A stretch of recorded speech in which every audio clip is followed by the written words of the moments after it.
I call the meeting of the Committee on Energy, Finance, and Policy to order. We have a quorum. The minutes from February 11th, our first item of business is the approval of the minutes. We have a motion to approve the minutes for the meeting of February 11th. Representative Sexton moves the approval of the minutes for February 11th, 2025. Is there any discussion? Hearing none, those in favor say aye. Aye. Those opposed? Motion prevails, and the minutes of February 11th are approved. Good job, Representative Sexton. All right, Representative Mekeland. Yes, Madam. Yes, Representative Acom. Thank you. Thank you, Mr. Chair. I'm just wondering, as I'm looking through the materials today, I don't see a fiscal note for this bill. So since we are a finance committee, I'm just wondering why we're hearing the bill if we don't have all of the relevant data, and wondering if you could add some insight to that. Thank you, Madam Chair, member, or Madam Representative Acom, Chair Acom, whatever. You can call me Patty. Yes, it's my belief that the fiscal note has been requested. So. And so typically, as has been demonstrated over the last years that I've been on the committee, it's been important that we have the fiscal note when we're discussing the bill in order to be able to have the full picture of that bill. And so would I then be able to say that we'll get the bill back once we have the fiscal note so we can fully have that discussion? Madam Chair, we are looking at that, and it's a possibility that that bill may make a stop back, but we'll be in contact with you as that bill progresses through the process. Well, I would just maybe put on the record that I would like to request that we have the opportunity to hear the bill again once we have the fiscal note. And so, thank you, Mr. Chair. Thanks, Chair Acom. All right, Representative Mekeland, would you like to move forward to the testifier table? Representative Mekeland moves that House File 28 be referred to the Committee on Environment and Natural Resource Finance and Policy. Representative Mekeland, to your bill. I believe you have a author's amendment that you would like to move. That is correct, Mr. Chair. Let me get to my author's amendment here. Would you like me to do the amendment first? Yes. Very good. So, yes, the author's amendment would clarify that this, what House File 28 pertains to, is exclusively to that of data centers, as well as it would also, it defines the capacity of the time that they can be run, the units could be run, which has been, which would be in conforming with the air permit, that's the federal air permit, and what they prescribe. Mr. Chair. All right, Representative Mekeland moves the A1 amendment. Any discussion? Representative Acom. Thank you, Mr. Chair. And to the author of the bill, maybe can you tell me a little bit more about what the regulations are about the running of the generators, please? It's in compliance with their federal air permit. That my understanding is those people are going to be in the Environment Committee to address the specifics of that part of it. So what you're... Representative Acom. I'm so sorry. Through the chair, I should know this. My apologies, Mr. Chair and Representative Mekeland. So do you not have any of the specifics around what those requirements are at this point? I do not, Representative Acom. Thank you. All right. All right. All in favor? Aye. Aye. All opposed? All right. Representative Mekeland, to your bill as amended. Well, thank you, Mr. Chair.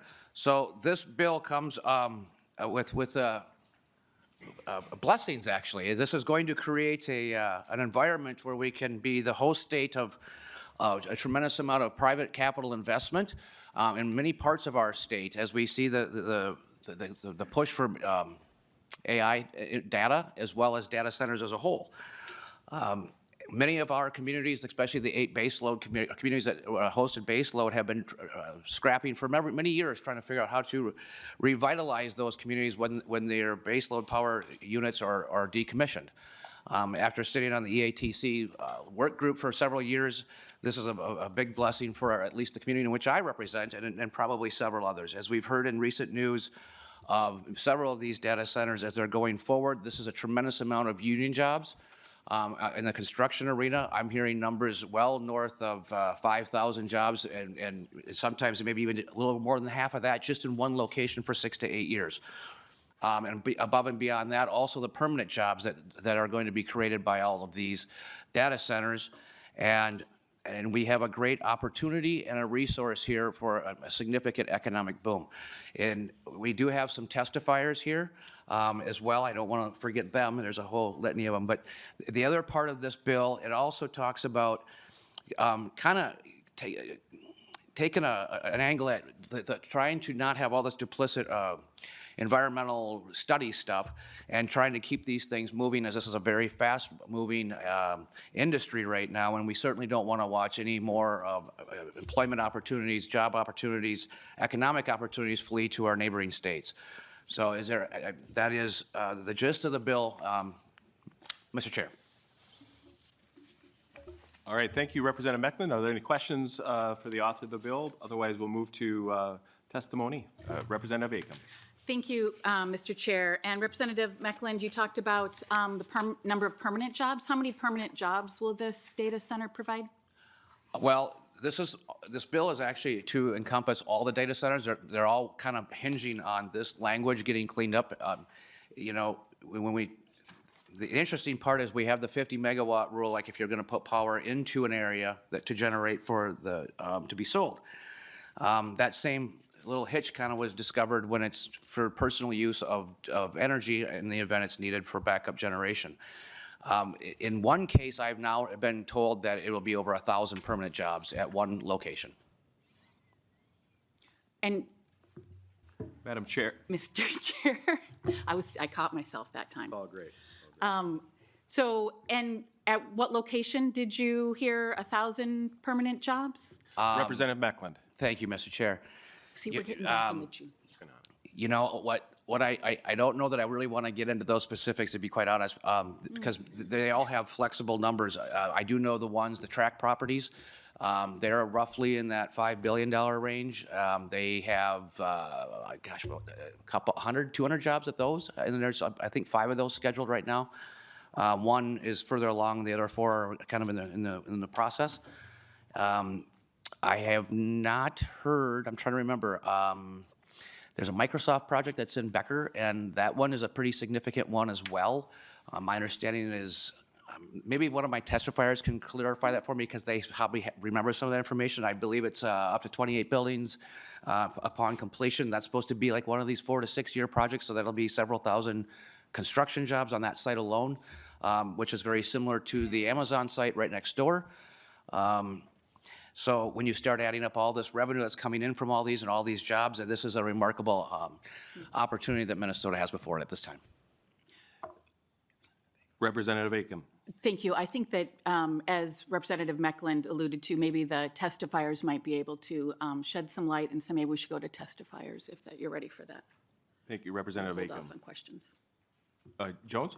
Representative Jones? Yeah, actually, I may hold my questions till after the testifiers. All right, sounds good, thank you. All right, well, with that, Representative Mekeland, and just another part, you know, I think as it was talked about, we've got a lot of testifiers before us, and we have folks from the commission, commissioner's office as well, so we will start that. If you can kind of maybe keep your comments, testifiers, as you come before the committee, maybe about 3 minutes. We won't be quite as hard, we don't have it as giant of a list as we did the Tuesday, and so we'll give you as much leeway as we possibly can. And we'd like to have Assistant Commissioner Sidney Lieb from the Department of Commerce, and then after that on deck, we have Jeremy Schmidt from the Becker Public School District. You know, as you come forward, if you want to make sure that you are speaking into the microphone, introducing yourself to the committee and to those listening and those in attendance. Thank you. Assistant Commissioner. Thank you, Mr. Chair. Sidney Lieb, the Assistant Commissioner at Minnesota Department of Commerce for Regulatory Analysis. The Minnesota Department of Commerce would like to express that we are excited about this economic opportunity for the state to support these data centers, and we think this creates a meaningful opportunity. We are still working with the bill authors directly on some of our thoughts about changes to the language for this bill, and we are available for questions. Are there any questions for the commissioner, just because of her unique position, we'd like to, in case she has to move on? Representative Jones. Thank you, Mr. Chair, and thank you, Sydney, for being here. I'm wondering if you can elaborate more on some of the concerns that you're working through right now. Commissioner. Mr. Chair, Representative Jones, thank you for the question. We currently have identified a handful of concerns with the bill. Specifically, we're concerned with the environmental review going through the local government unit. We believe that for a power generator of this size, that should be handled at the PUC, where there's sufficient expertise built in and familiarity with those types of projects. We are fine with exempting the CN, as we believe the site permit will still require a sufficient environmental review. And we'd also like to make it clear in the bill language that the AUAR is not in place of the environmental review associated with the site permit, that the full environmental review with the site permit still be done and still be reviewed and approved through the regular PUC public process. Representative Jones, do you have a follow-up? All right, Representative Hollins. Thank you, Mr. Chair. Not used to these Senate rooms. My question is, again, involving the number of jobs that's going to be created by the presumption of these data centers. I used to work at a company that had a data center, and there were about 3 or 4 people that it took to manage it as full-time positions. So I'm wondering if the Department of Commerce has any insight into how many permanent jobs are created by this. Commissioner Labe. Mr. Chair, Representative, the department has not dug into the job numbers, and the Department of Commerce doesn't have a lot of expertise in that specific analysis. I think we'd probably refer those types of questions to DEED or another more relevant job-focused agency. Representative Hollins. All right, we're good. Any other questions? All right, thank you. Oh, Representative Kraft. Thank you, Mr. Chair. Nice to see you, Ms. Lieb. Data centers can use a lot of electricity. At what point in the process is that evaluated? Assistant Commissioner Libb. Mr. Chair, Representative Kraft, thank you for the question. The department's been thinking a lot about the energy impacts and load growth associated with bringing on more data centers in the state. This comes up regularly in our advocacy at the Public Utilities Commission. And this is why we believe that it's important for the environmental review to continue to flow through the Public Utilities Commission. We recognize the need for firm capacity backup at the data center, and the environmental review process is where we would consider alternatives like medium and long duration storage, mixed storage and on-site renewables, or other lower emitting or non-emitting sources.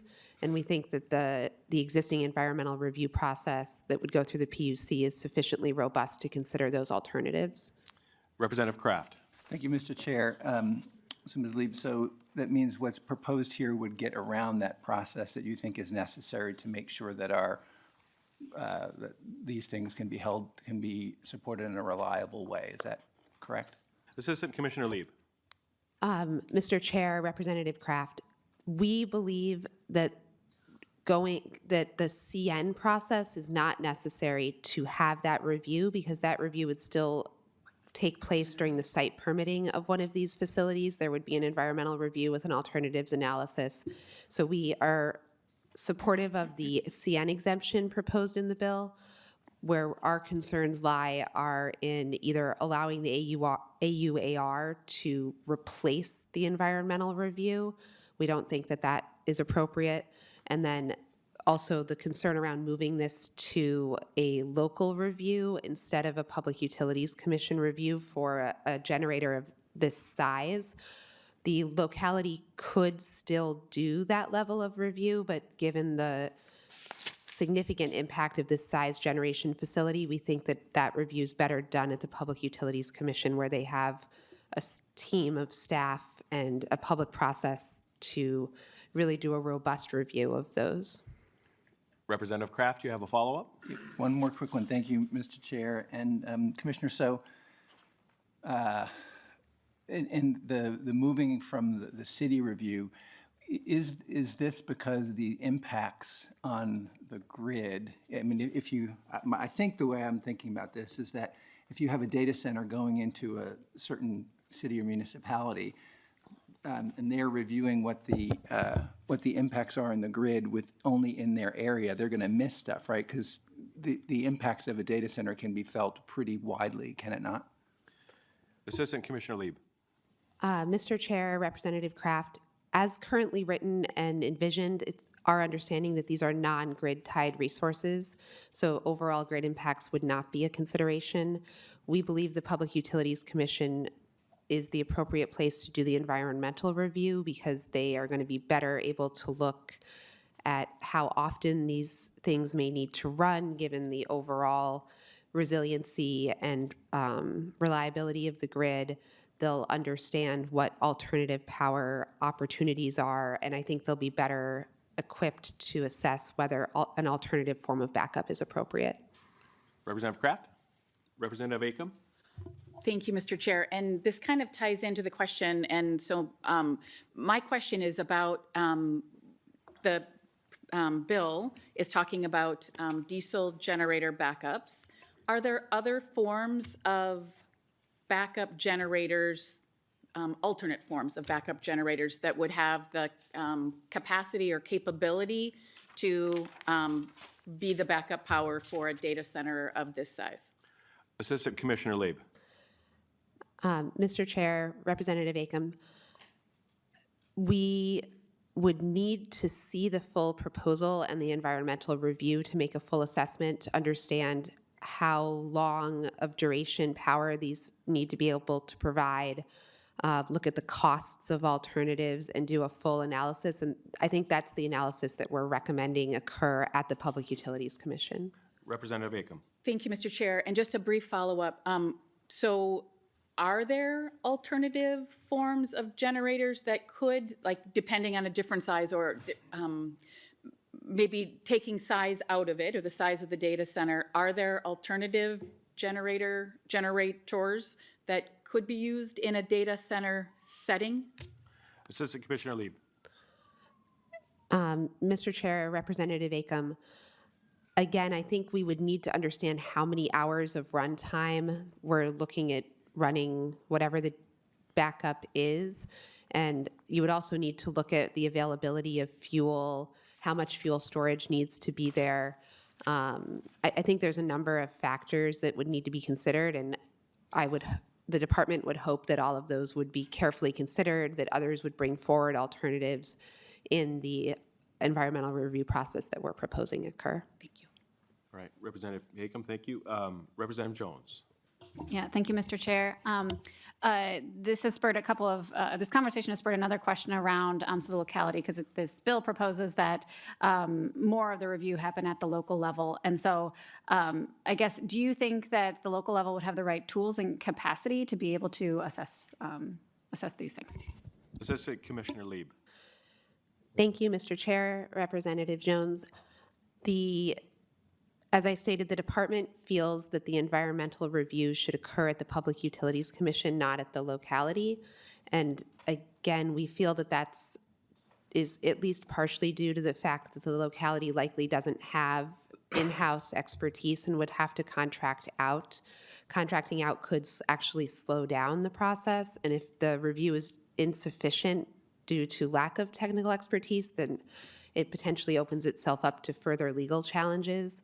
Therefore, we think that the Public Utilities Commission is in the public interest in terms of having in-house expertise to do a robust environmental review, having a robust public process to allow the right level of stakeholder engagement around that environmental review, and reaching a timely conclusion on granting or denying a permit based on environmental review and other factors that will be legally defensible and robust.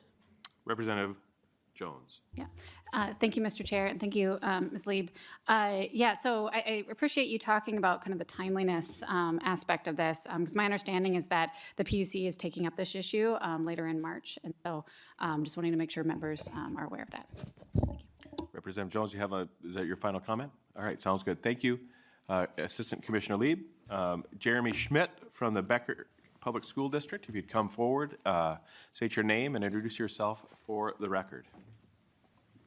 Then after that, we have Kathy Johnson, if you want to come up and be on deck. Mr. Chair, members of the committee, my name is Jeremy Schmidt. I am the superintendent of Becker Public Schools. I am also a member of the Energy Transition Advisory Committee as a representative of a school district facing revenue loss due to energy transition. For those unfamiliar with our school and community, Becker Schools is located about 45 minutes northwest of the Twin Cities. Becker Schools have a long-standing tradition of excellence with dedicated staff, supported families, and a school board that prioritizes student achievement and academic rigor. I come before you today to express my strong support of House File 28, which promotes the expansion of data centers in Minnesota, particularly in communities like Becker, where energy transition has already caused a significant economic impact.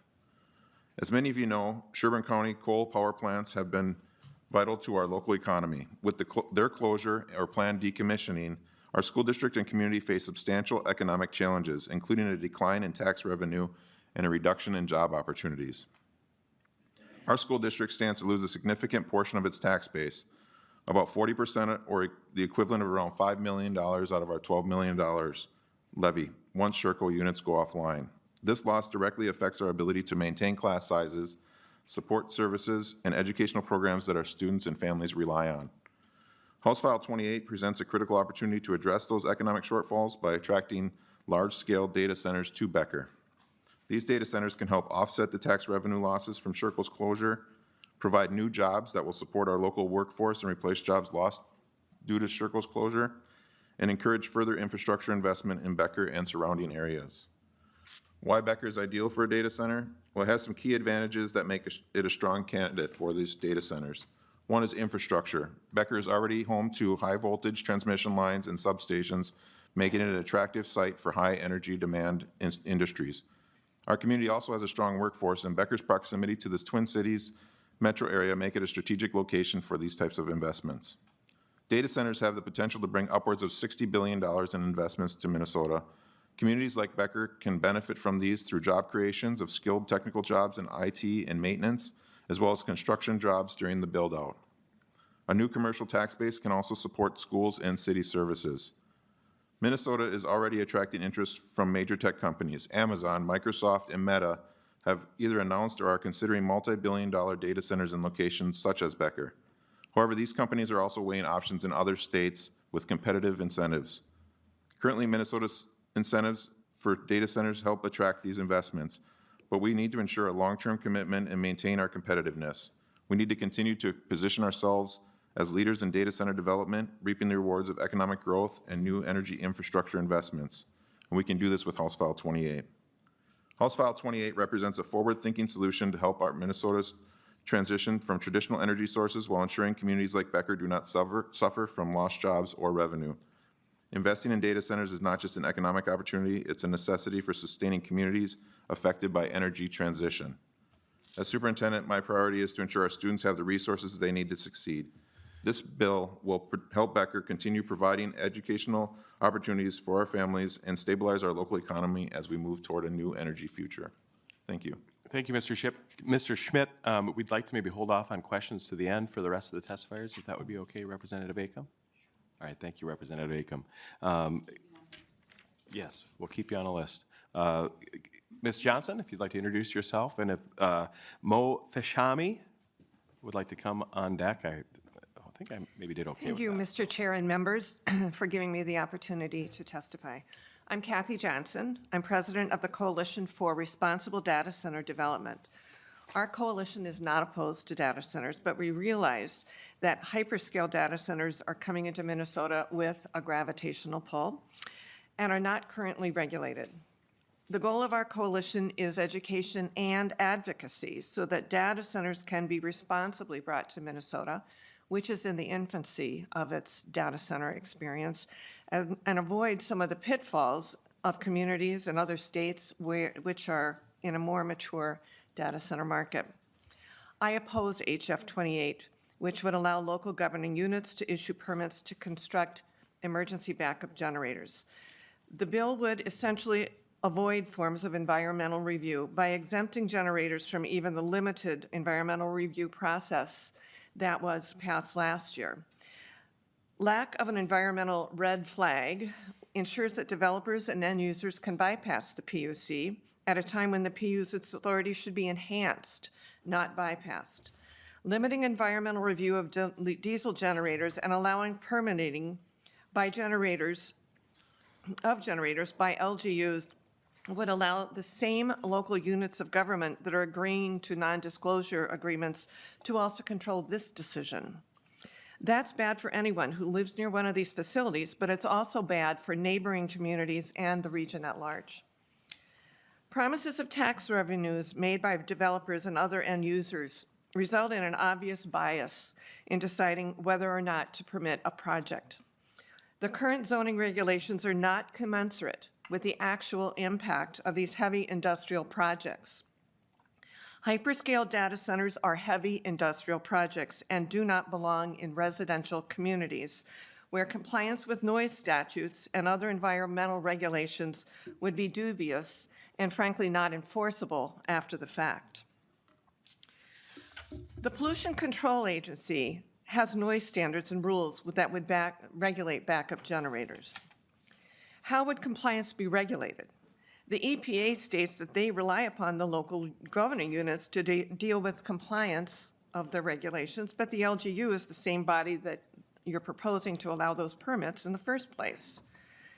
Again, these noisy machines do not belong in residential areas. Citing them correctly would go far in eliminating future problems. The MPCA states in their statutes that land use activities which will be in violation from day one should be prevented from being established. However, LGUs enticed by the big dollar promises, often from out-of-state developers or billionaire end users, may be looking at sites in their jurisdiction that may not be in the best interest of all of their own residents and certainly not their neighboring residents. Permitting is not a local issue. It should be a regional or state issue. Madam Johnson, if you could kind of just wrap it up, thank you. Can I finish my conclusion? Depends on how long it is. What did he say? Go ahead. I ask the House of Representatives to be in charge, with bills demanding state oversight and state regulation, mandating proper siting, and using technologies like Tier 5 generators that help to abate problems which are prevalent and troublesome in data center campuses throughout the country. Allowing AUARs and other shortcuts to environmental regulation and permitting is inappropriate. It puts the needs of developers and wealthy corporations ahead of the welfare and quality of lives of your constituents. Regulation and high-tech standards are a cost of doing business in Minnesota, and any business that wants to come here should be forced to comply. Thank you, This Mrs. is a Johnson. time to demand strict regulations for permits, demand environmental impact studies. Mrs. Johnson? For the public. Can you mind just wrapping it up, please? We're trying to be respectful for I'm all on my last testifiers today. sentence. Thank you. For the publicly elected legislature to be at the helm of decision-making for Minnesota resources, and in particularly for the quality of life of your constituents, not developers, the legislature for the people. Thank you. Thank you, Ms. Johnson. Mr. Fashami, and then on deck, we have Mike Bashi. Mr. Chair Yep, and Mr. members. Fashami, yep. My name is Mo Fashami, and I'm also a member of the Coalition for Responsible Data Center Development. You know the position of our coalition. We're not against data centers, but we want them to be located responsibly. I live right next to the proposed hyperscale data center in Farmington. It's currently a golf course, but it was rezoned recently to accommodate a 2.5 million square foot, 708 megawatts data center. 10, 50 to 80 feet tall buildings right in the middle of long-standing residential neighborhoods. From my backyard, I can hear the golfers every day, and that is to be replaced by a constant hum of equipment that is going to be in 205 million square foot of internal space, plus hundreds and hundreds of generators that will be underground. These generators are for backup power. They're fairly large. Just their fuel tank, imagine it's a 10 by 10 bedroom. So you can imagine the gravity of these generators. The reason I'm opposing HF 28 is because of the impact these generators would have. And when I read that in line in the HF 28 that it is viewed as a person. If you look at line 46 and 47, it says combination of generators designed to serve one person. A data center for-profit entity is not a person, and for a layman like myself, the use of the term person is a misdirection for somebody like me that is unschooled in this kind of terminology. These generators are tested regularly, every week, every month, and several times a year. They're tested for a long period of time to make sure that they can handle an emergency when it happens. When you have several hundred of these, it's very difficult and economically not feasible to test them one at a time. So when you test multiple at a time, you have the negative impact of noise being generated. And when you look at MPCA's guidelines for noise, it does say that any entity that would violate the noise requirements on day one should not be permitted to pursue. So the time to address this problem is before data centers and the generators are being used, not after it goes into operation. A practice that we are seeing happening. Mr. Fashami, if you'd wrap it up, please. Thank you. Will do. Yep. In other states, Duke Energy is now proposing for data centers to turn around and generate power and sell it to the power companies. That means these generators have to run even longer period of time. And if Minnesota ratepayers are shouldering the tax advantages, sales tax advantages to these data centers, why would they pay to buy energy back from them when it was the data centers that caused the problem and the demand in the first place? Thank you, Mr. Fashami, for your testimony. Thank you. Mr. Hirabayashi? Are you here? Just put them on the back of the list. And then we have Mark Cole-Binger from the city of Becker, and then Greg LeRude from the city of Becker.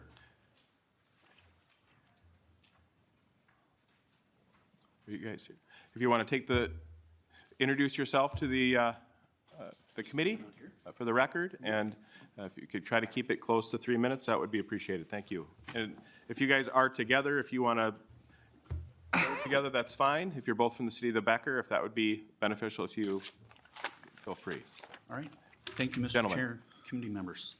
My name is Mark Kobinger, and I'm the mayor of the city of Becker. I thank the committee for the opportunity to speak to you today in support of House File 28. This bill will provide the certainty of the rules and requirements that data center companies need to develop in Minnesota, as well as for the communities they reside in. In addition, this bill will eliminate one of the hurdles to develop in the state, as well as support local zoning control for those communities that have gone through the alternative urban area-wide review process. Allow me to tell you a little bit about the community of Becker. We were a city of about 200 residents when NSP began construction of the Sherco plant. I know that because my father was on the city council at that time. The city is now home to 5,000 residents, and the 3 units of Sherco are scheduled to be retired by the end of 2030 in compliance with carbon-free requirements of state law. Sherco is by far the largest taxpayer in the city, paying approximately 65% of the city's property taxes. I'm not sure what Excel pays on a state level, but I'm certain that it is very significant. Taxes such as state sales tax and property taxes will go away as a revenue source once the plants are retired. When this retirement was announced, the city immediately began working with Xcel Energy to attract new businesses to replace the lost jobs in the tax base.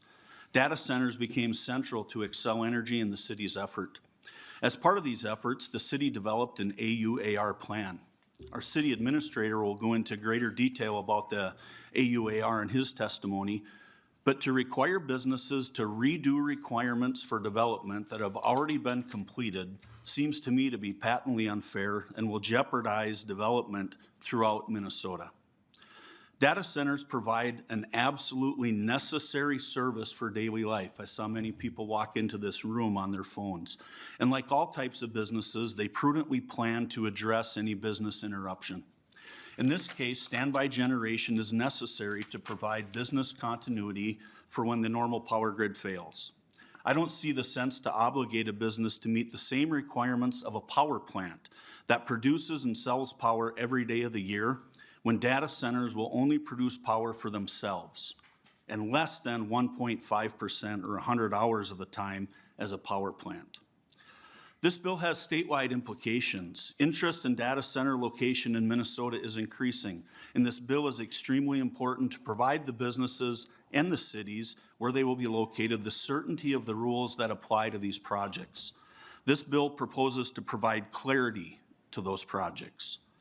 Becker has a decades-long history of being a model city for establishing and building relationships with businesses, and we want to continue that legacy for the businesses of this century. The city of Becker strongly supports House File 28, and I urge the committee's support. Thank you. Thank you, Mayor Kolbinger. Mr. LaRue, if you'd like to introduce yourself. Yes, Mr. Chairman, committee members, my name is Greg LaRue. I'm the Becker City Administrator. I thank the committee for the opportunity to provide testimony today in support of House File 28. As Mayor Kolbinger said, this bill will provide clarity and certainty of the rules and requirements data center developments need wherever in the state they are considering. One aspect of the bill that is critical is it provides support to the Alternative Urban Area-Wide Reviews, or AUARs. It's important to understand what an AUAR is and why this bill is so impactful to the development process. An AUAR is a rigorous statutory environmental review planning tool that local governments can use as an alternative to an environmental impact statement. Rather than looking at the impacts of one specific development, an AUAR analyzes the cumulative environmental impacts of development scenarios over a defined area in response to items listed in the Environmental Assessment Worksheet, or EAW form. AUARs are required by statute to provide a level of urban impact analysis comparable to an EIS. The AUAR process used in Becker and in some AUARs completed in other communities included a state agency participation component throughout the process rather than only requesting agency review when the draft was finished. Notice is also provided in the EQB monitor so any interested party was aware of the AUAR and had the opportunity to comment. HF 28 will prevent that duplicated effort and expense and unneeded delays for these projects. I also note that the AUAR does not exempt the company from other state permitting requirements such as air permits. Energy Transition Aid was approved during the 2023 session to provide a backstop for cities like Becker who are experiencing the loss of tax base due to retirement of coal-fired plants. And we certainly appreciate the support, but we would rather be in a position where we do not need to rely on state aid, either in the form of energy transition aid or local government aid, and instead can be self-sufficient due to our diverse local economy. The significant electric infrastructure that exists in Becker is a key attraction for data centers, and large-scale development centers would go a long way towards replacing lost tax base and provide stability to the local economy. The city appreciates Representative Mekeland for authoring House File 28 to provide clarity to some of these issues, and we urge committee approval. Thank you. Mr. LaRue, I believe we have an online testifier coming up next, Dan Dorio from the Data Center Coalition. And Mr. Dario, if you want to introduce yourself and unmute yourself so that the committee can hear what you have to say. Thank you. Yes, thank you, Mr. Chairman. Can everyone hear me okay? Yes.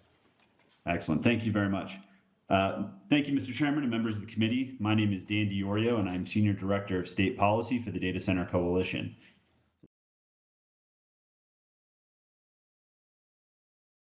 DCC's members are leading data center owners and operators, as well as companies that lease large amounts of data center capacity.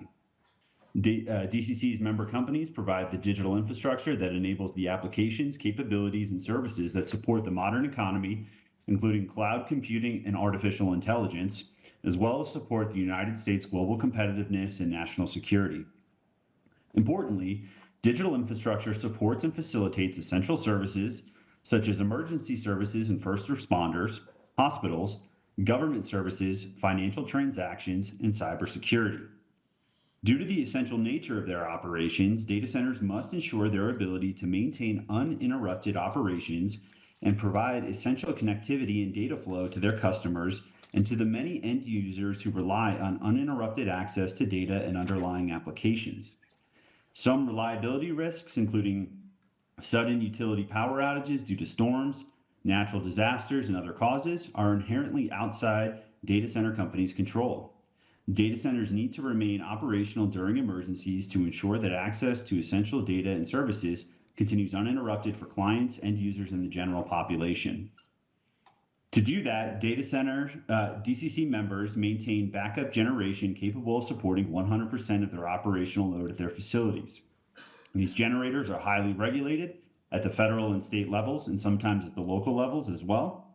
They can only operate in emergency situations when grid power is interrupted or for limited manufacturer-recommended testing and maintenance purposes. They are not connected to the utility grid. In Virginia, the largest and most mature data center market in the world, the General Assembly's Joint Legislative Audit and Review Commission concluded after a year-long study that in fiscal year 2023, the data center industry's backup generators use was minimal, and that actual emissions from backup generators were only 7% of allowed and permitted emissions. House File 28 would provide the certainty, predictability, and streamlined approval process for critical backup generation at data centers by recognizing that generators are not intended to be power plants or a power generating facility connected to the grid. It also balances that streamlined process and time to market with the need for proper environmental analysis. HF 28 will keep Minnesota competitive with other states for the economic benefits, good paying jobs, and substantial state and local tax revenue from data center development. I urge the committee to support House File 28. Thank you, and I'm happy to answer any questions. Thank you. Thank you, Mr. Diorio. If you'd mind just hanging on and just mute yourself, and if members have a question for you at the end of testimony, we might come back to you. So thank you. Ivana Starek from Clean Water Action, if you want to come up, and then Charles Sutton from the International Union of Operating Engineers, if you'd be ready to come on deck. If you'd like to introduce yourself. Mr. Chair, members of the committee, I'm Ivana Stark, State Director of Clean Water Action Minnesota. I'm here on behalf of our thousands of members to express concerns over House File 28 and the impact data centers will have on Minnesota water. Could you speak into the mic just a little bit tighter? Thank you. Our work focuses on ensuring that our water is drinkable, swimmable, and fishable for generations to come. Currently, data centers are expanding across the country as dependency on cloud computing and artificial intelligence increases. These centers require millions of gallons of water each year to cool facilities as well as to generate electricity to run them efficiently. This can cause stress in areas experiencing water scarcity and water quality concerns. One AI query is estimated to use 16 ounces of fresh water. For perspective, ChatGPT estimates upwards of 10 million queries per day. Data centers operate 24/7, 365, and there are an estimated 5,300 facilities in the United States. That adds up to hundreds of billions of gallons of water used each year. We support a strong permitting process and tight regulations related to data centers. It's vital strong environmental review is done. Backup generators should not be exempted from review by PUC. Because of their continued growth, data centers are increasing their need for water over time. Microsoft's water consumption increased by 34% between 2021 and 2022. Google's water consumption went up nearly 22% over the same period to 5.56 billion gallons per year. Amazon Web Services does not seem to publicly disclose the water consumption of its data centers. However, in Virginia's Data Center Alley, where Amazon operates some facilities, data centers collectively use approximately 1.85 billion gallons of water in 2023, up from 1.13 billion gallons in 2019. We must ensure that centers use the safest, most environmentally friendly options when cooling and descaling the facility. We recommend a requirement that centers provide reports to the legislature showing they're using the safest, most up-to-date technology and that they're compliant with water recycling laws. Minnesota must require that centers construct their own on-site carbon-free power generation facilities to satisfy their electricity and cooling demands. We also believe that Minnesota taxpayers should not carry the financial load for billion-dollar corporations. In other words, they need to pay their fair share of taxes. We see this bill as a dangerous threat to Minnesota's water and clean energy goals. We do not support this bill in its current form without environmental and financial guardrails. We welcome an opportunity to work with the bill's author to ensure proper environmental protections are put into place. And what I've heard today is that these data centers can't operate without circumventing safety rules and regulations, and we find that very concerning at Clean Water Action. I appreciate your time. Thank you. Thank you very much for your testimony. Mr. Charles Sutton, if you'd like to begin, introduce yourself, and then if we could have Jim Pearson make your way to the table so you're ready to go. Chair Swedzinski, members of the committee, thank you for the opportunity to testify. My name is Charles Sutton. I'm here on behalf of both the International Union of Operating Engineers Local 49 and the North Central States Regional Council of Carpenters. Our members, along with other tradesmen and women, build and maintain Minnesota's infrastructure. We thank Representative Mekeland for bringing forward this important bill that would simplify permitting for backup generators needed for new large data centers. Our union supported last year's clean energy permitting efficiency bill, and we've supported plans like those put forward by Excel to transition towards clean energy resources. However, we've always believed that it is critical that we support workers and communities who are negatively impacted by the energy transition. Data centers, especially one at Becker, present significant opportunities for our members and for tax revenue for the local communities impacted by the transition. We, of course, recognize that data centers have large electricity needs, but that is why it's critical that these data centers be sited in Minnesota, where we are making significant progress towards decarbonization. The overwhelming majority of the electricity needs for these facilities will be met with our utilities and their increasingly clean energy generation, but backup is necessary for emergency situations. Having streamlined, clear process for permitting these backup facilities will be important for attracting these facilities. Thank you. Thank you for your testimony. Mr. Pearson, if you'd introduce yourself. Thank you, And Mr. then Chair. we have Peter Wagenius, if you want to make your way up to the testifying table. Thank you. Thank you, Mr. Chair and members of the committee. I'm Jim Pearson with Excel Energy, and we very much appreciate the opportunity to provide a couple high-level points in support of House File 28. The first thing that I wanted to touch on was really covered quite well by the mayor and the superintendent. In the communities where we have historically operated our power plants, we are a big part of those communities, and as we work through and make changes in our thermal generation fleet, those communities are being oftentimes negatively impacted by changing property tax revenue. And so one of the things that we're quite proud of is working with those communities over a period of time to minimize the changes in tax revenue. And we do that over time, and we do that through bringing on new partners, seeking new economic development opportunities, and the conversations up in Becker are all consistent with the work that we've been doing for 5+ years as we've announced the changes in our generation fleet. The second high-level point I wanted to make is we support and work with our customers at all sorts of different levels to ensure that they have the reliability that they need to run their businesses.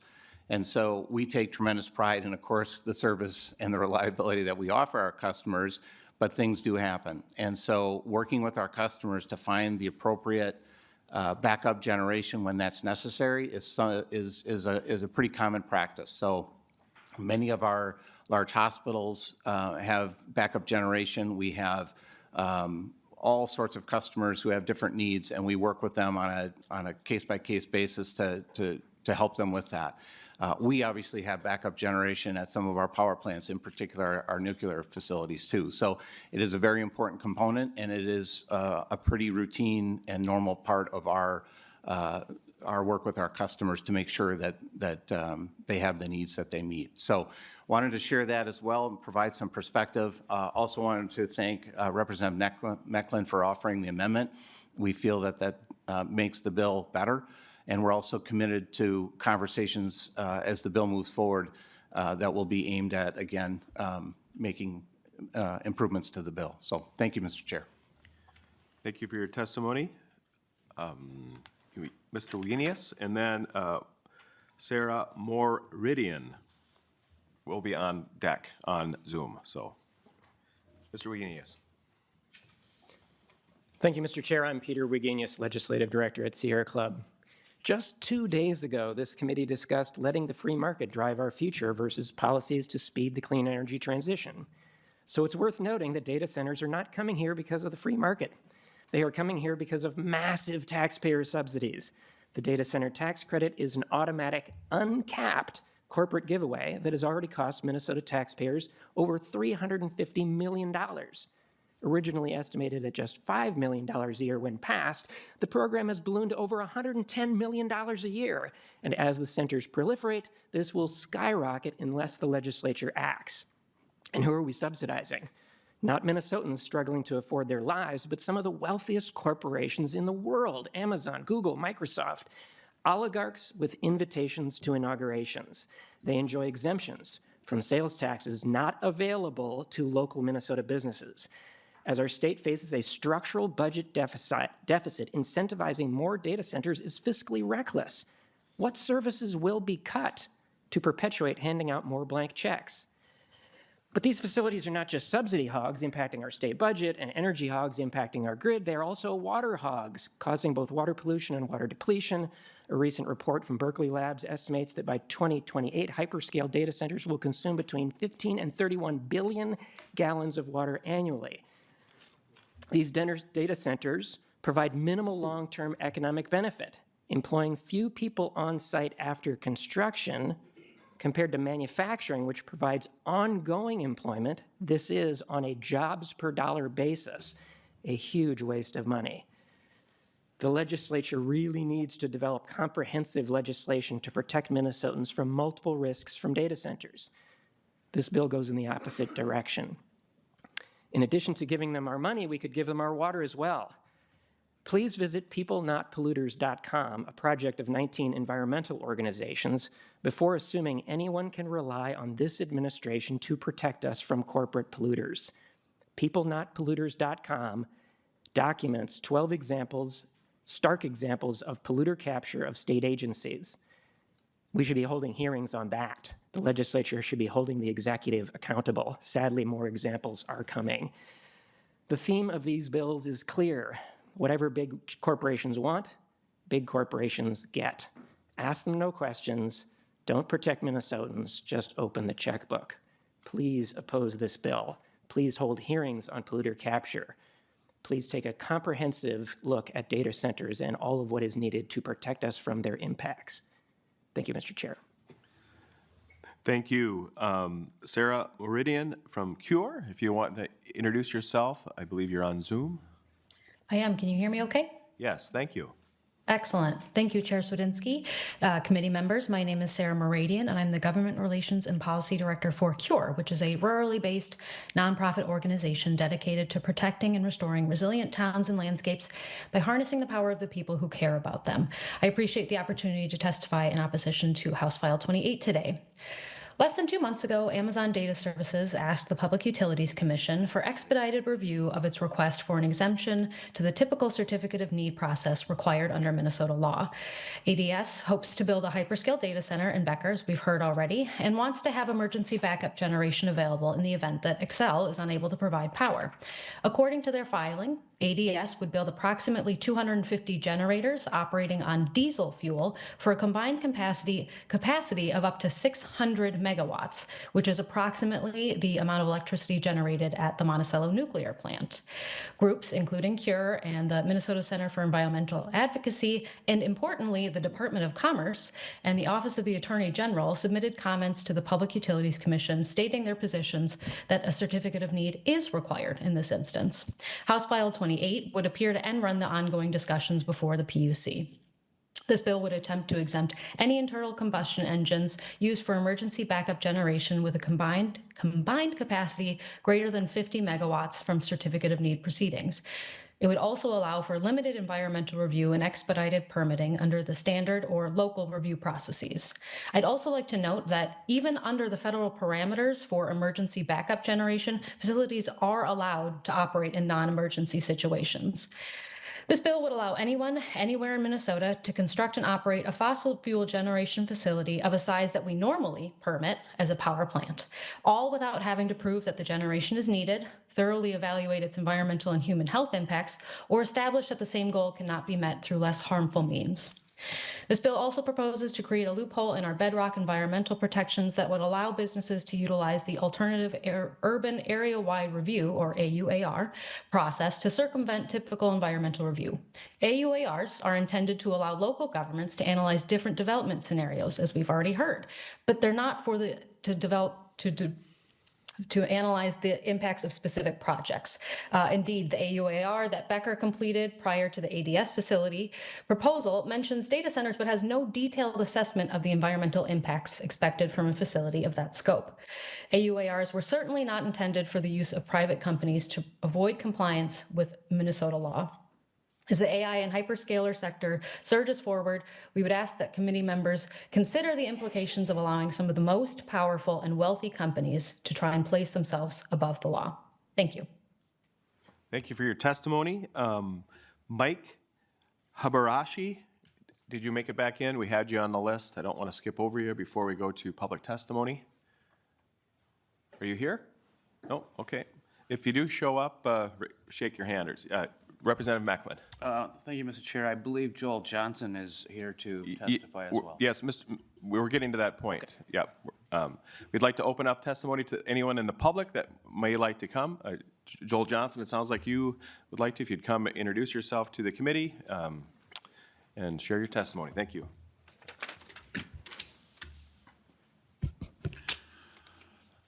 Thank you, Chair Swedinski, members of the committee. My name is Joel Johnson. I'm here on behalf of the IBEW State Council, which represents over 15,000 electrical workers in the state, including hundreds that are already working on data centers being built in the state. Thank you for this opportunity to testify on behalf of House File 28. Representative Mekeland, thank you for introducing the bill. We believe if we are to fully take advantage of the benefits of hyperscale data centers, we need to make sure that state laws are aligned to encourage their construction in Minnesota. And there are concrete benefits. More and more, these large hyperscale data centers provide the infrastructure for modern commerce. Having them built and operated here in Minnesota means literally thousands of jobs for IBEW members when the facilities are being built and hundreds of permanent jobs when the centers are operational. These are really good jobs. There's also increased property taxes for state and local governments, 24/7 electrical demand that helps make more efficient use of utility resources, particularly intermittent solar and wind resources. Thousands of hours of work for other trades during construction, maintenance, and upgrades, billions of dollars of direct and indirect investments in the state. Encouraging the siting and construction of large data centers in Minnesota will help make sure our economy remains competitive in the global economy for years to come. Thank you, and I'm available to answer any questions. Thank you. Is there anyone else from the public that would like to testify or give any comments to the bill? All right, member discussion. Do we have any questions? Representative Acom? Thank you, Mr. Chair. I did have a question for the Becker School District, if maybe they could come back up. I have a quick question. Jeremy Schmidt, if you'd like to come back to the testifying table. And while he's doing that, maybe, Mr. Chair, was it said where the bill is being referred to? Yes, it did. The bill is going to the Committee on Environment and Natural Resource Finance and Policy. Great, thank you, thank you. And then while I'm also thinking about administrative details here, can we get a roll call on the final vote of the bill, please? Absolutely. Yes, Yep. Representative Acom? Thank you, Mr. Chair. And thank you, Mr. Schmidt, for your testimony. I think that we can all appreciate how important schools are to our communities. And so when you talk about your school district losing, I think you said $5 million in revenue, I'm wondering if you could tell me how much revenue does the school district expect to get if and when the data center is built and operational? Mr. Schmidt? Mr. Chair, Representative Acom, unfortunately, I don't have that information. I'm not sure which data centers would come to Becker or which ones are not, so that would all be hypothetical pieces. And I would think that they would have the opportunity at least to replace the revenue that we're losing from the Sherco plants. These are very large buildings, and they have a lot of jobs and things like that. So I assume that they're able to kind of backfill the losses that we would have from Sherco. And we do have that from the energy transition aid on that backfill that's there. So it would save the state some monies that they wouldn't have to, backfill on behalf of that. So I don't know the number because I don't know what businesses are going to be in Becker. Representative Mekeland, did you want to add to that? Thank you, Mr. Chair. Yeah, with the two that are, have already purchased land there, it'll be greater than the loss from the Sherco site. Representative Acom, do you have a follow-up at all? No, that's really not for the school district anyway. I do have other questions for the bill author. I don't know if you want to. We can, members, do we have any other questions to any of the testifiers that came before the committee? And then, or we can, Representative Hollins. Thank you, Mr. Chair. I don't have a question for the testifiers. I'm wondering if there's anybody from Amazon here that we can ask questions to, or AWS. Well, we have Mr. Dyer from the Data Collection Coalition. Would that, Dario? No? Sorry. No, that's okay. Okay. Thank you. Thank you, Representative Hollins. Representative Mekeland. Thank you, Mr. Chair. To that question, I will say this bill represents all the data centers. That is the emphasis, but what's behind this, it's not any one specific company. Thank you, Mr. Chair. All right. All right. Any other questions to testifiers at all? All right. Thank you very much. Representative Acom, you have a question for? I do. Thank you, Mr. Chair. And to Representative Mekeland, thank you, Mr. Schmidt. I really appreciate that. Yeah, you're good. Thank you, Mr. Schmidt. But to Representative Mekeland, I wanted to, in your bill development here, I wanted to ask, did you have any conversations with the state entities that would be impacted? So did you have conversations with the EQB, for example? Representative Mekeland.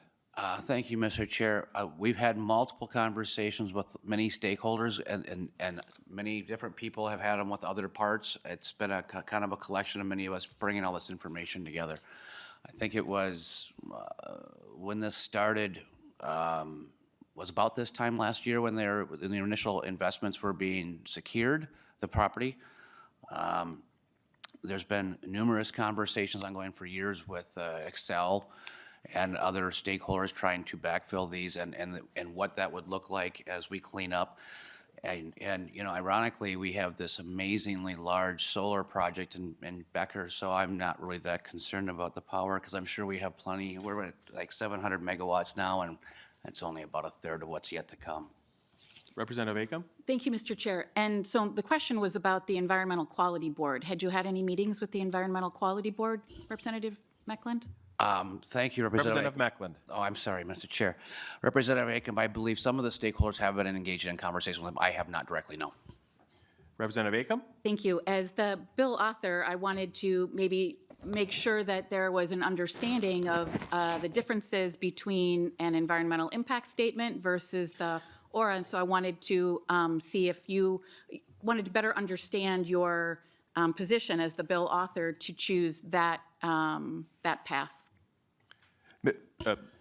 Representative Mekeland, maybe Mr. Eloff would want to explain the difference between the two for Representative Acom, if you wanted to maybe restate your question for nonpartisan staff. My question for the bill author is why the choice of the AUAR versus the environmental impact statement, and understanding if the bill author understands the differences between the two. Representative Mekeland, do you want this question? Well, if you would like Mr. Eloff, I wouldn't mind hearing his description as well. But I will say up front that the local community has done several of these with not only multiple additional bridge crossings over the Mississippi when they did a lot of extensive research into this and the environmental impact of that. Not to mention, we are the host of one of the largest coal plants in the upper Midwest, and they constantly are dealing with that as well. But Mr. Eloff, if you would like to proceed. Mr. Eloff. Mr. Chair, I think we're all more familiar with environmental assessment worksheets, EAWs, and environmental impact statements, EISs, that are environmental documents that are required to be done for the environmental review program. AUAR is a different animal altogether. For one thing, the legislature didn't give any guidance at all to the Environmental Quality Board. It just said, come up with an alternative process that takes less time, and it left it up to the EQB to develop rules for AUAR. So that's one reason why I think the legislative branch may not be as familiar with this process as the other one.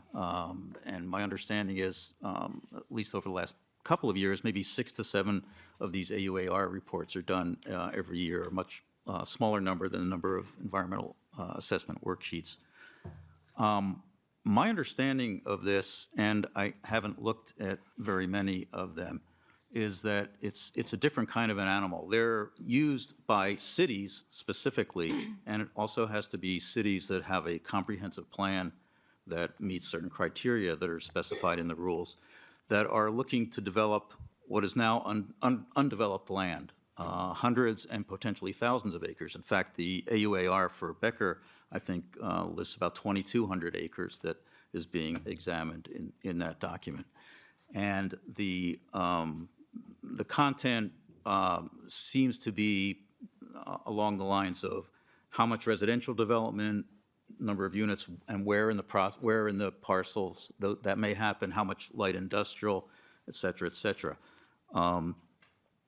It is not as specific as an EAW. I looked at the EQB website to hopefully get some more information on how it differed, and didn't really find much. What it said is that it proposes to kind of ask the same questions as an EAW, but the answer should be more at the level of an EIS, which is more information.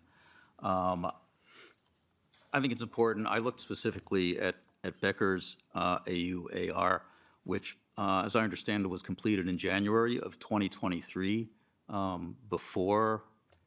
certainly before land was purchased. I don't know if it was before there were inquiries about investment. Representative Mekeland mentioned it was this time last year when initial investments were being secured at the property. But the point is, and it's stated in the AUAR, and the testifier from CURE testified to this, that there is no specific analysis of the impact of the data centers or of the backup generators in the AUAR, none whatsoever. The legislation before us today says that if that's the case, if there are parts of the project that haven't been analyzed in the AUAR, that they should be analyzed in a separate supplemental environmental analysis. But there are no guidelines as to what that should contain. Thank you. Mr. Eloff. Representative Mekeland. Thank you, Mr. Chair. And just to one point that Mr. Eloff just pointed out, actually the data center inquiry started in 2019 when Google expressed interest back then and I don't believe they've actually ever answered the question. They're still on the table. Thank you. Any follow-ups? Representative Ankam? No, thank you. Not at this point. I'll let some of my colleagues ask questions. I will have some comments at the end, though. Sounds good. Representative Jones. Thank you, Mr. Chair, and thank you, Rep. Mekeland, for bringing this today to have us, so we can talk about data centers. I've actually been excited to talk about them a little bit and learn more about them. So one of the things I'm trying to understand is kind of what problem are we trying to solve with this particular bill? Do any current statutes prevent building a data center right now? Representative Mekeland. Well, I think the part of it is the discovery that as was stated, many industries use backup generation on site. It just never has been an issue to be of this magnitude, which then brought in the process of the PUC and which I kind of found interesting because they're not asking to sell the power. It's for personal use. It's on-site use.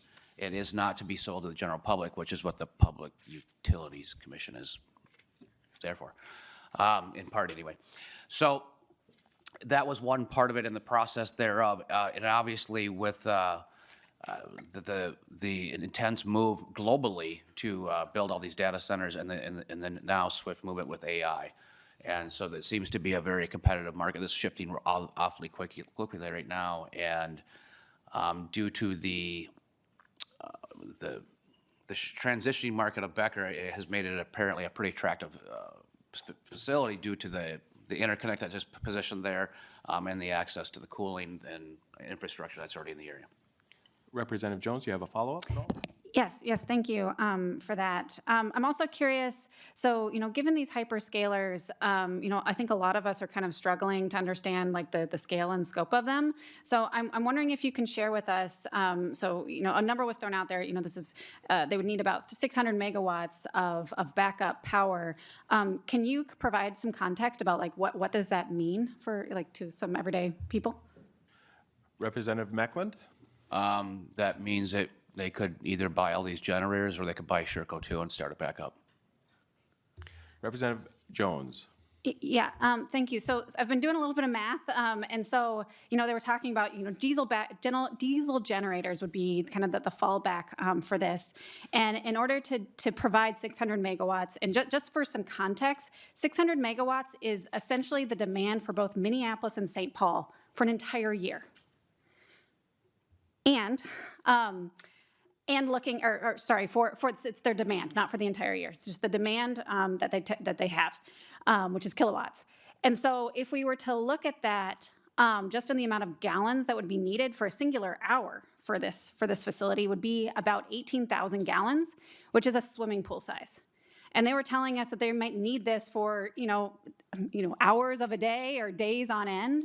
And so I think about, that you're mentioning, like, should we have the PUC involved in this? And we were hearing from people who might be neighbors to a facility like this. I think it does behoove us to have some questions, have some analysis.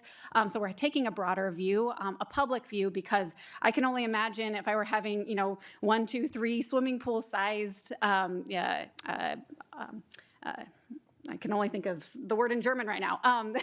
The tanks right next to my home or near my city. So I think it's really important that we really understand for these data centers what the scale really is for us, how it's going to be impacting our communities. And I'm not saying I'm opposed to them, but having these environmental processes I think are going to be important going forward. So thank you. No more. Thank you, Representative Jones. Representative Hollins? Thank you, Mr. Chair. So I was really hoping that somebody from Amazon would be able to come up here and answer some of the questions I had around the number of employees. I did a little bit of Google sleuthing while I was sitting here, and a pro data center author said the number of typical jobs at a data center can be anywhere between 5 and 30. Microsoft on their FAQ page says that they average 50 employees and vendors per data center.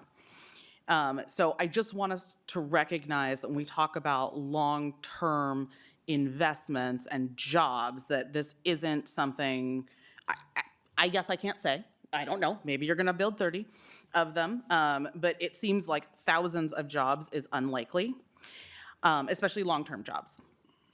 Now, I don't want to go down this path, though, because you might know more about, do you want to respond? I do. I apologize. Go ahead. Representative Mekeland? Representative Hollins, I believe that was a question now. So Representative Mekeland. Thank you, Mr. Chair. So Representative Hollins, in specific to the Microsoft project, it is each building, there's going to be up to 28 buildings. It'll take them, I believe I want to say 4 to 6 years and then you just basically move from one to the next. Each building will employ 30 to 50 people. So if you take 30 times 28, this is a lot of permanent employees. This is not the construction people. There's a lot more of them initially, but they will be there for, I believe it's 4 to 6 years. I believe the neighboring one, which is an AWS, is a little bit bigger than that, and the employee number is probably a little bit higher than that. But as you've heard from IBEW and the others, these construction jobs, I believe the AWS is 6 to 8 years, nonstop work in that one site. I think the number was upwards of 3,000 construction jobs. Representative Hollins, do you have a follow-up? Thank you. I have several follow-ups. So I appreciate that, Representative Mekeland, and I appreciate the math on it, because I also did the math on the number of buildings you would have to do. So my question is really, I'm reading a lot about data centers. I'm reading about how they're the future of our economy, how they're going to lead to new productivity and profitability. But a lot of industries in Minnesota have profit margins that are razor thin, right? So why are we giving giant corporations that make literally billions of dollars a year a better deal than we're willing to give meat packers or farmers or small business owners? Why do they need this additional help? And Representative, just a reminder that this is not a tax committee, but Representative Mekeland? Thank you, Mr. Chair. And yeah, those are great questions. I believe that much of those incentives were passed when the Democrats had the full control of the legislature. So I don't know. We kind of like hit the meatpacking plants pretty bad last year and the year before as well. So I'm glad to hear that we're concerned about them now. But this is about an evolving economy and economic driver that is regardless, if you guys are so concerned about it being here, it's going to be built in a neighboring state. It does not matter, because they are coming regardless. And they're being built throughout the globe, everywhere. They're intentionally having them in multiple places. So if there is an outage anywhere, they can redirect, because obviously we all fall apart if our internet doesn't work. As you just said, you Googled it. So you use a Google data center. So, and that's the whole point of all of this, that these things are going to emerge. There's no stopping it. The AI game is fully in foot. So either we get in front of it or we get behind it, and maybe the CCP can beat us at that game. It's not something I think is a wise choice. I believe that we should be on the front side of this. I believe we have a tremendous amount of economic opportunity here. And for once, it seems like we have the ability to capture this. And by the way, they have all committed to being 100% renewable. That is their absolute one thing that they've all driven hard. And so, I mean, I'm hearing all this concern. They're making all the commitment. They're spending all this money. Another thing they asked me specifically, if I knew any pipe fitters in my district, the minute I see the first little ounce of dirt move, have them contact the HR, because nobody pays a pipe fitter more than these companies globally. Representative Hollins. Thank you, Mr. Chair. And to be extremely clear, I'm not against data centers. I'm against creating permitting loopholes that allow them to skirt the process that we've established. I want to push back a little bit because, AI is relatively new, and we just had the Chinese DeepSeek AI that seems to suggest that we can do this for a lot less power. And I know you've probably been following the stock plummeting that happened right after that. And I'm wondering why we should, convince me why we should give a sweetheart deal for something that we might not need. Representative Mekeland. Again, thank you, Mr. Chair. This is, the sweetheart deal was something that was established, and there's multiple parts to it, but it was all established a long time ago. I have to deal with the cards that I've been dealt right now. The cards that I've been dealt is that the Sherco power plant will be finally shut down on 2030. That is number one. Number two, there's an economic opportunity here that has started in 2019. And at that time, it was Google. That was the catalyst then to get this infrastructure built out in this industrial park. By the way, the Sherco site or the Becker sites are all 100% in an industrial park far away from residential. So there will be no negative impact there because they're going to be right in between a bunch of other industry. And that is the cards that I'm dealt with at this time right now. And as I watch where they're, with the exception of one, I agree with the gentleman, I don't remember which one he was, that the one in Farmington does seem like it's a pretty unique location. I have no knowledge on that whatsoever, but I also understand the economic interest that many of these communities are faced with, and they're looking at as opportunities. And when you take into account, because back when Google expressed interest in this, the amount of jobs was nowhere near what these are talking about, and in particular the Microsoft one, I believe the reason it's higher is that it's an AI data center. So that's a part of the equation. Representative Hollins. Thank you, Mr. Chair. Last question, I swear. So I understand why Amazon or Google would want this. This this bill would be great for them. I mean, it checks off a lot of things on their business wish list. My question is, why do they need this bill when they are already in the middle of a PUC process? Why should we skirt that process that's been established for determining things for our energy sector and instead go ahead with this legislation? Representative Mekeland. Thank you, Mr. Chair. I think there's actually a two-sided approach going here that they, and I believe even some of the PUC commissioners have expressed that this is in a unique area because they typically regulate when the utility is being sold to the public. That's not what this is. And PUC doesn't necessarily get involved when hospitals want this or when refrigerated warehousing has to have it, all these other places. But and in part, they don't need this kind of power. But this is where it's a new thing. So we're learning new things. We're in somewhat of uncharted waters in our legislature here. They've done it in other states. It's become commonplace. I know there's a big one in Mississippi or Alabama right now going up.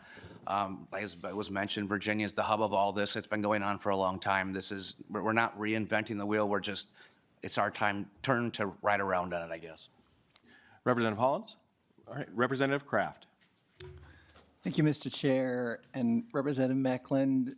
Thank you for bringing the first data center bill. I think this will be a really important topic for this committee this session. These are new types of data centers. They're not your, I guess your, I don't even say your grandfather's data center, but maybe your uncle's data center.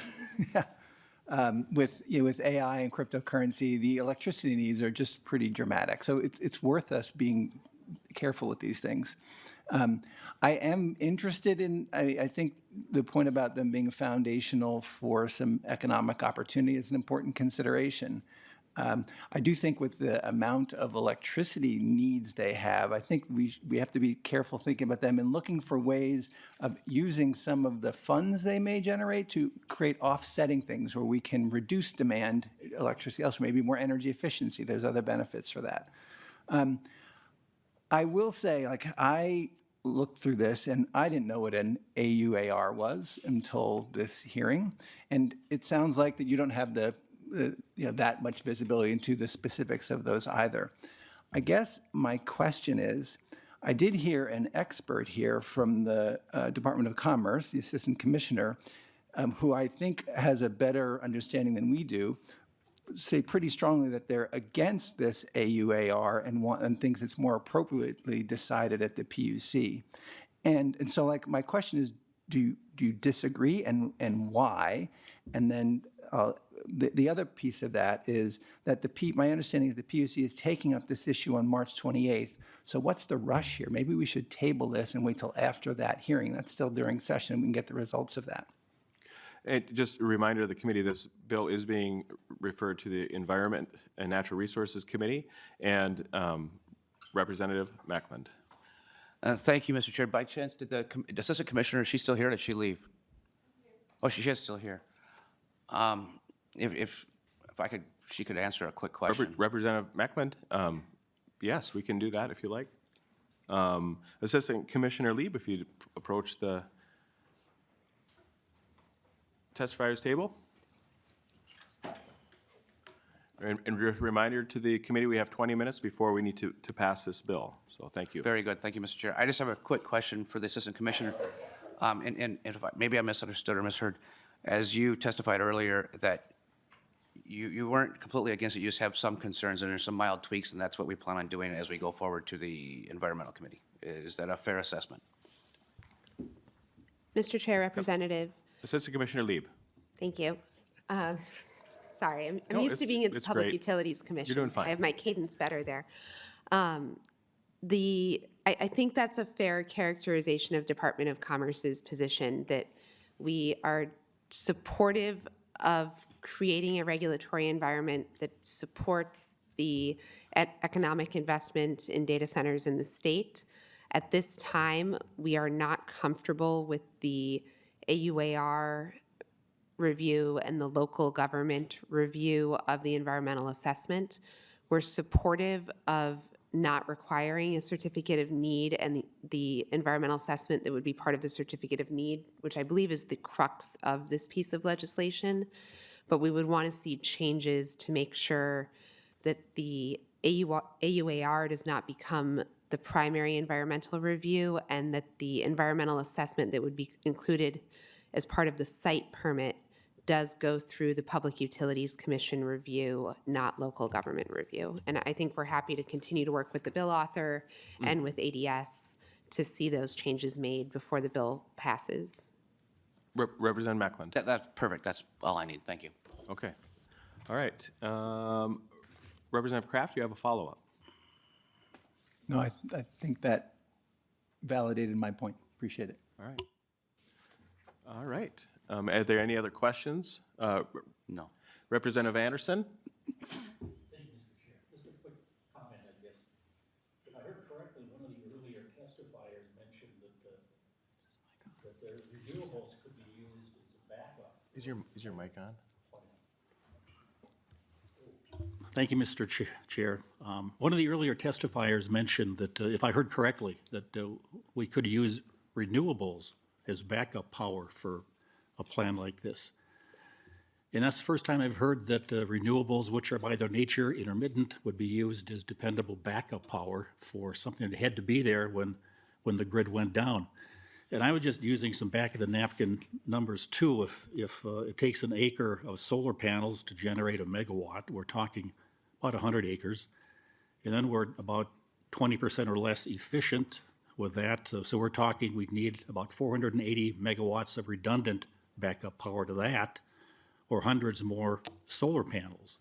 And then the question becomes, if this cannot be put back onto the grid, what do we do with these windmills or solar panels that are producing energy when they aren't needed, if it can't be put back on the grid?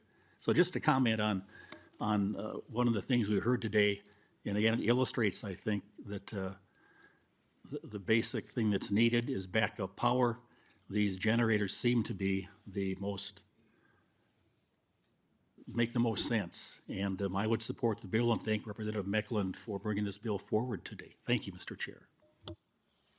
Representative Acom, did you have a kind of a wrap-up? Yeah, just a couple of final comments. Thank you, Mr. Chair. And I will say that I do support the development of data centers, and I do recognize the importance and how dependent we all are on the need of AI. So I'll start there.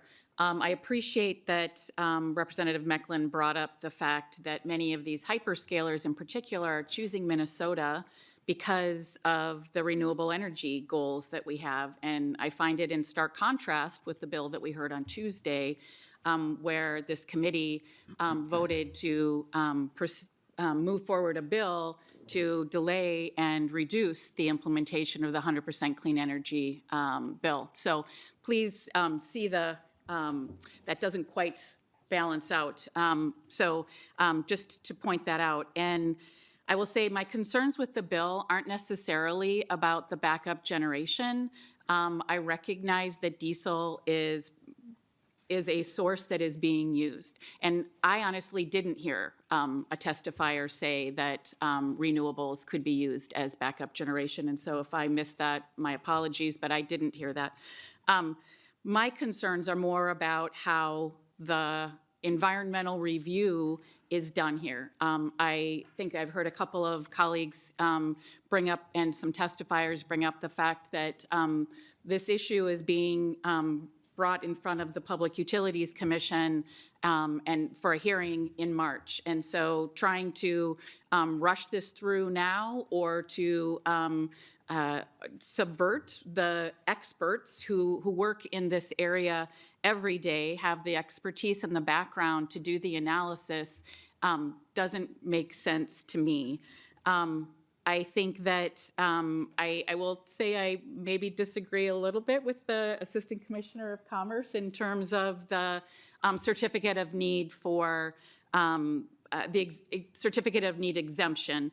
I don't see this as being amongst those listed if you look at 216I and you think about the 100% clean energy bill that was developed just a couple of years ago, there's a whole lot of conversation that went into the types of energy that could be exempted from the certificate of need. I think that because of the gallons full of diesel energy that, or excuse me, the pool's full, that could be impacted here, I think it does deserve a closer look, and I think that look needs to be done with the PUC. And I think in that same vein, I would much prefer to see an environmental impact statement rather than the AUAR that has already been done, especially in this particular case. And so with those comments and the bill that we have before us, I would encourage members to vote no on the bill. Thank you, Mr. Chair. Thank you, Representative Acom. Representative Mekeland, do you have any? Just in closing quickly, one of the things that, as Representative Acom just mentioned, within the projections here, these are all the most environmental, cleanest, friendliest Tier 4 generators, the most fuel efficient. It's been stated by all the parties that I've interacted with. So, and there's even been talk about renewable biodiesel products and/or what is it? The aviation fuel one, fuel, whatever it's called. Yeah, that one. So, all of these things have been discussed. There's lots of, always room for improvement, but nevertheless, again, it's the cards we have right before us right now, and I encourage everybody to vote yes. All right. Representative Mekeland renews his motion that House File 28 be re-referred to the Committee on Environment and Natural Resources as amended, and a roll call being asked for. A roll call will be taken. Chair Swedzinski. Aye. Vice Chair Murphy. Aye. Lead Acom. No. Representative Kraft. No. Representative Anderson. Anderson, aye. Representative Baker. Aye. Representative Carroll. No. Representative Frazier. No. Representative Igo. Aye. Representative Jones. No. Representative Mahamud. No. Representative Mekeland. Aye. Representative Sexton. Yes. Representative Weiner. Yes. Representative Hollins. Thank you. Representative Hollins, no. Goodness me.